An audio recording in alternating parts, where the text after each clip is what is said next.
What up?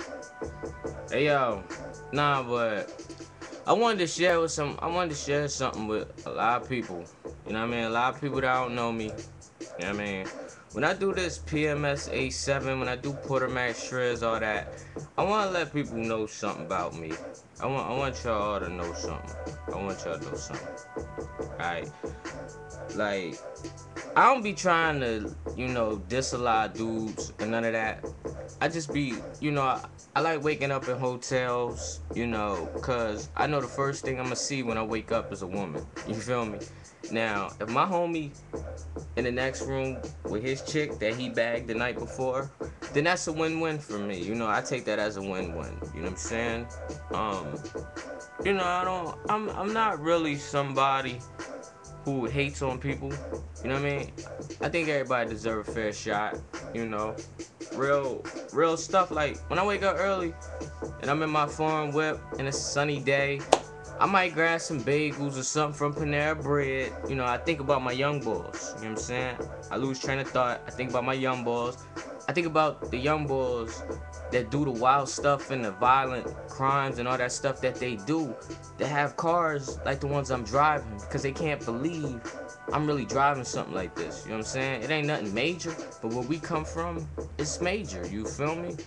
And sometimes I'm in some of the suburban areas and stuff, and the white people, they see the helicopters and stuff circling around, the traffic, whatever, and they look at me and they say, "You got the big frames on, the big glasses, and the nice cars, and the chains, and all this and that. Are they looking for you?" And I just laugh. All I can laugh is go, "Nah, that ain't my style." You feel me?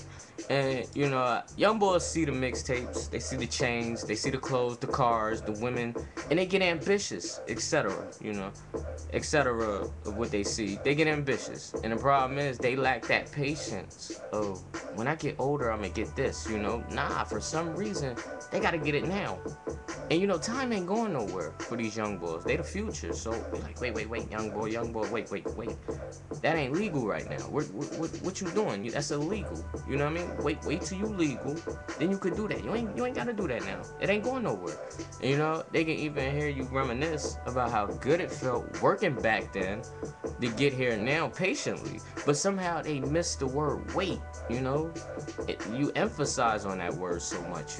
You hope they not misinterpreting wait for you're saying WAIT wait.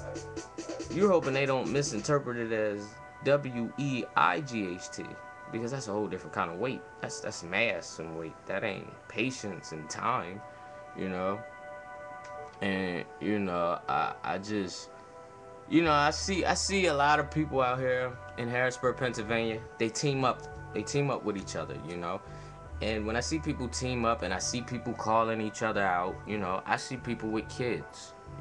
I see people with kids who compare the money they make to the money of people without kids. So, I understand, I understand you might get money today, but if you got kids, you leaving out one important factor of why you don't have as much money as everybody else, which is why I don't understand why you're mad that I have money. Because if you loved your child, it wouldn't be about my money. You would just mind your business and do your thing for your child. And the thing that's real crazy, I wanted to get into this thing with bullying, because I don't approve of bullying. I've seen it even from my own friends I've hung with. I realized one thing about people with siblings. Sometimes those people are gonna feel cool. The cameras are on them. They're gonna feel they're the coolest and you're the lame. And that's only because they have cool siblings that attract people to know. They have no choice but to know these people, because their cool sibling is gonna say, "Hey, this is my sibling, love him like you love me, because this is my sibling, I love him." And I go through this in my house every day, because trying to bully people to get over and make money and do stuff, that ain't cool. It's too much money to make than to be a bully.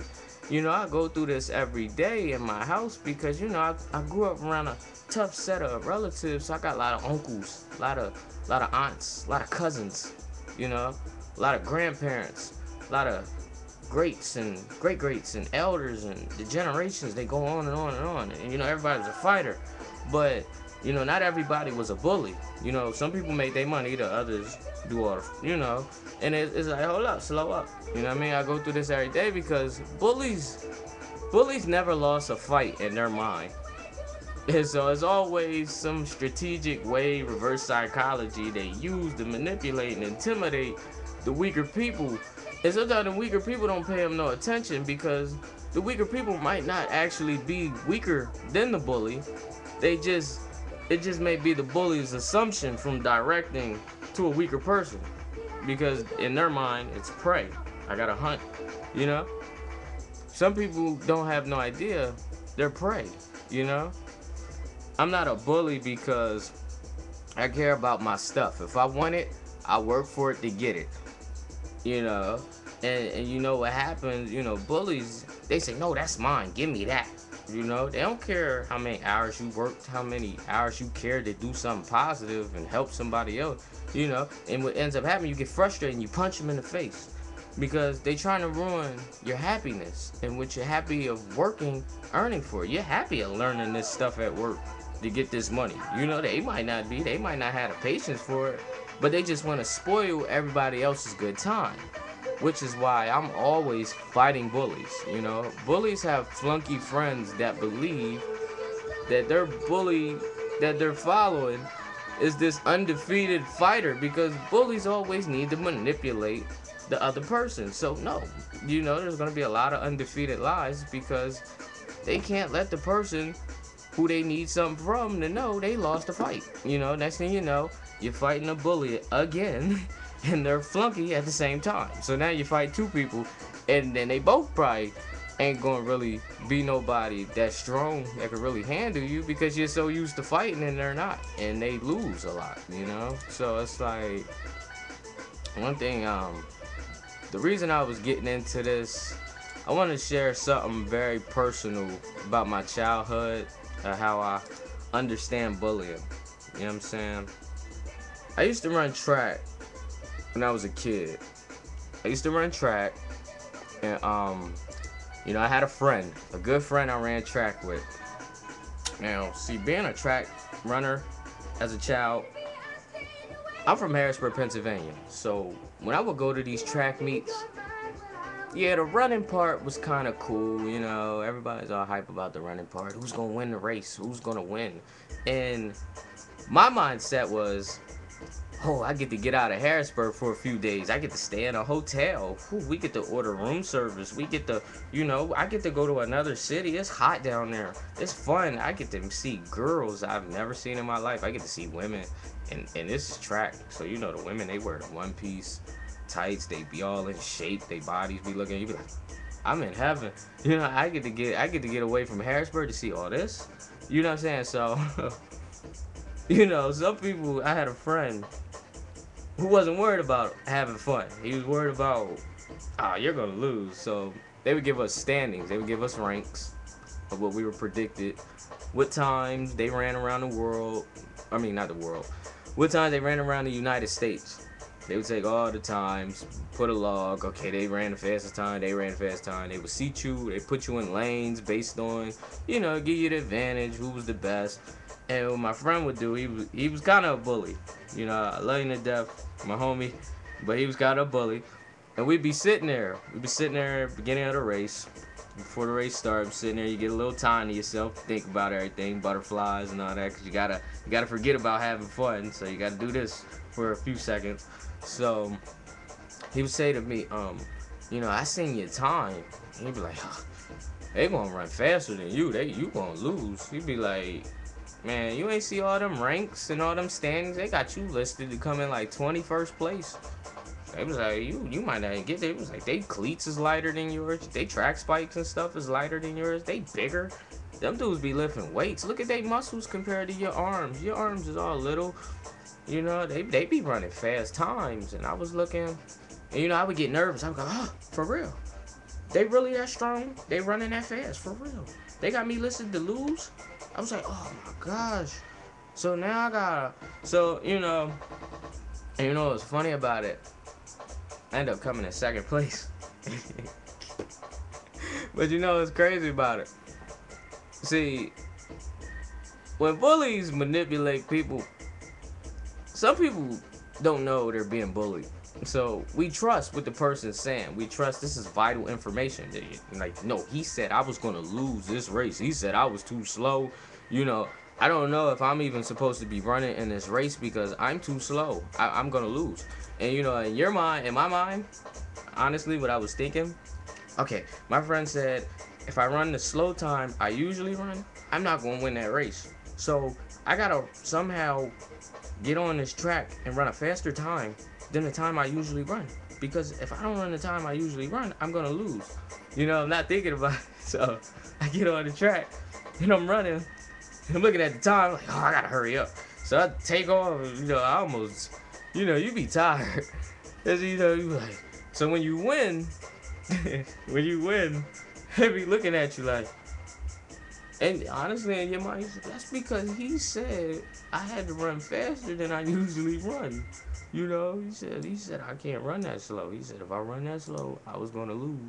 You know, I'm not thinking about, oh, I won. Yeah, I knew I was going. I'm thinking, he said I had to run that time, so that's the time I ran. When I ran that time, now here I go. I mean, I made it here because he said I had to run that time. That's the time I had to run, so I did whatever I could, just run that time. Because, and that's how I feel about music. You know what I'm saying? Like, in my music, I'm not talking about like I might talk in third person on Facebook. I might talk about I have this, I have that. But you gotta understand, I am in a network of Harrisburg, Pennsylvania on these social networks. So even in a social club, I know the cost of living, you know, the per capita, the violence, whatever, etc. You know, I know generally who's making what money in Harrisburg. You know, you're not gonna make a certain amount of money more than the next person at a job. You know what I'm saying? So no, you know, so I'm not thinking about I gotta intimidate somebody. I need to intimidate this person. You know, I'm thinking more so like, you know, these people I gotta, you know, I'm thinking of the best way I can to just do my thing. You know, I'm not thinking about I gotta intimidate them. I gotta intimidate them. You know, if I don't find a way to manipulate and control them, they're gonna be too powerful. You know, and I'm not gonna win this music, rap, contest, record deal, drama. And so, and that's what happens, you know. I don't do that. That's why I don't get on my music videos and talk about I got a Maybach, I got a Beamer, cause I don't. You feel me? And I'm not trying to manipulate. I'm not trying to bully nobody, intimidate. There ain't nothing about music that tells me I need to intimidate somebody. I'm trying to make some good music, give somebody some patience. I say, look, homie. I drive a little foreign car, but it ain't nothing newer than you can't get. You feel me? You could drive the same car too. I want to see people do it. You know what I'm saying? I ain't nobody who really, and that's what I'm saying. I ain't no bully. You know what I'm saying? That's why I don't really, you know, some people say it's corny. Somebody say you ain't a boss. Nah, I'm just not a bully. You know what I'm saying? And I handle my business. You know what I mean? I gotta worry about my business before I worry about their business. So no, I'm not gonna get on the mic. I'm not gonna tell a whole bunch of lies. I'm not gonna, you know, trash talk and bash you, intimidate, manipulate, use reverse psychology and weaker the prey. Cause I have no prey in this industry. You know what I'm saying? This whole music industry, mixtape stuff. No, I'm not in competition. So yeah, I'm not a bully. It's good spirit, good vibes, free will. We here making good music. We trying to see people do good, you know? I want people from the hood. And it might not be a big thing to a lot of people when I talk this credit card stuff. But compared to where I come from, to be able to understand the language they speaking in banks, that's a plus. And if you don't know where I come from, you don't need to know pride. Because they ain't talking no normal language, you know what I mean? Is give me that. Give it up. Give the ducats. You know what I mean? That's the only language they speak around where I'm from. So if you don't know where I'm from, you don't need to know where I'm from. I don't even know where I'm from sometimes. You know what I'm saying? So just respect that I will share that if I experience that and learn that. You know what I mean? No bullies. PMS87, Porter Max Harrisburg, Pennsylvania. You know what it is.